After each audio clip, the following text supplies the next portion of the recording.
Hello everyone, today's chapter 7 is the temperate grasslands, the prairies. Let's start. You have already read about the different climatic conditions prevailing in different parts of the world. Some parts of the world have extreme climate in which summers are too hot and winters are too cold. Yes, this is true. These parts also receive low rainfall. In these regions, only grasses grow.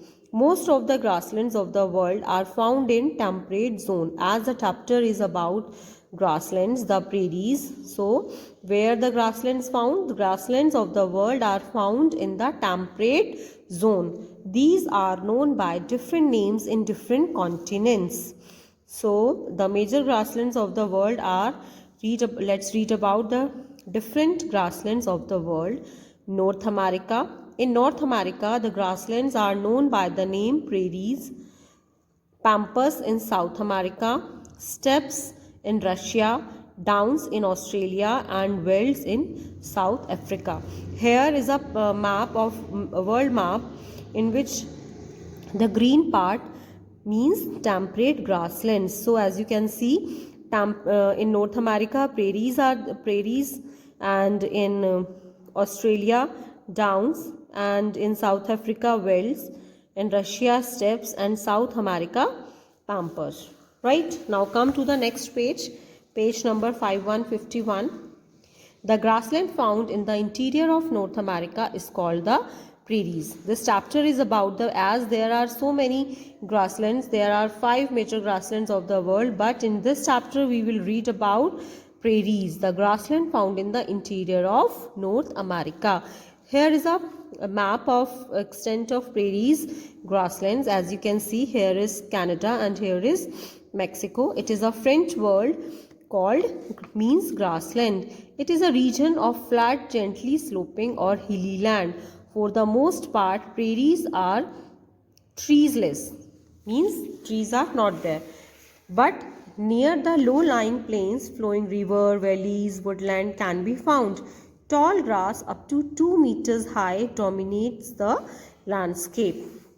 Right, now read about location. The prairies located are in the interior of North America in the northern hemisphere. This grassland extends from Canada to Mexico. Before the arrival of Europeans, this region was used to be a grazing ground for animals like bison. Means before the Europeans, this place was used as a grazing ground for bison. Bison is an American buffalo. Today it is the biggest farming region of the world. Now what about climate? Being located in the heart of continent, the region has an extreme type of climate.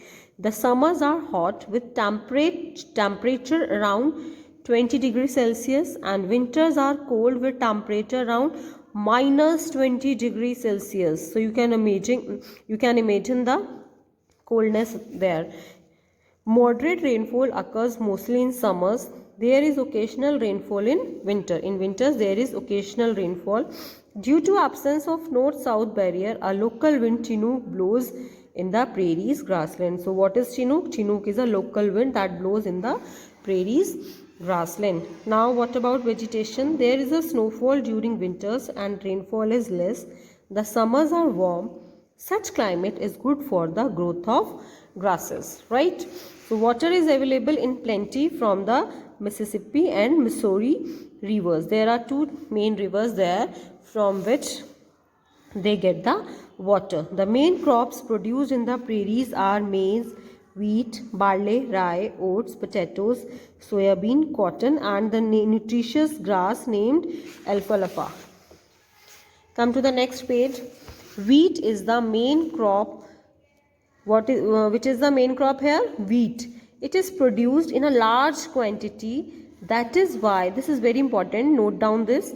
That is why the prairies is known as the wheat basket. Why the prairies is known as the wheat basket? Because prairies, they produce a large quantity of wheat.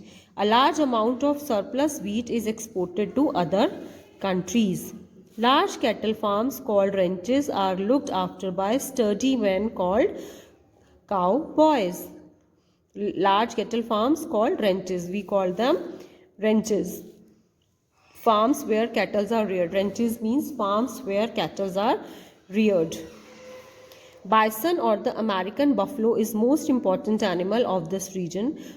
Rabbits, coyotes, gophers and prairie dogs are also found in this region. Now we will read about the living of the people. People from many countries of Europe migrated to this region. Means they are leaving their place and they left their place and they shifted to prairies. Reason why? Why so? They cleared the grasses to cultivate the land. They developed big farms stretching to thousands of hectares. The people of this region are very hardworking. They have successfully harnessed technology to utilize their rich natural resources. Two of the most developed countries in the world, the USA and Canada, are located in this region. Scientific methods of cultivation, use of tractors, harvesters, and combines has made North America a surplus food producer. Dairy farming is another major industry. The dairy belt extends from the Great Lakes to the Atlantic coast in the east. During dairy farming and extensive agriculture both promote setting up of food processing industries, large mineral deposits, particularly coal and iron, and a good network of roads, railways, and canals have made this region the most industrialized region in the world. Right?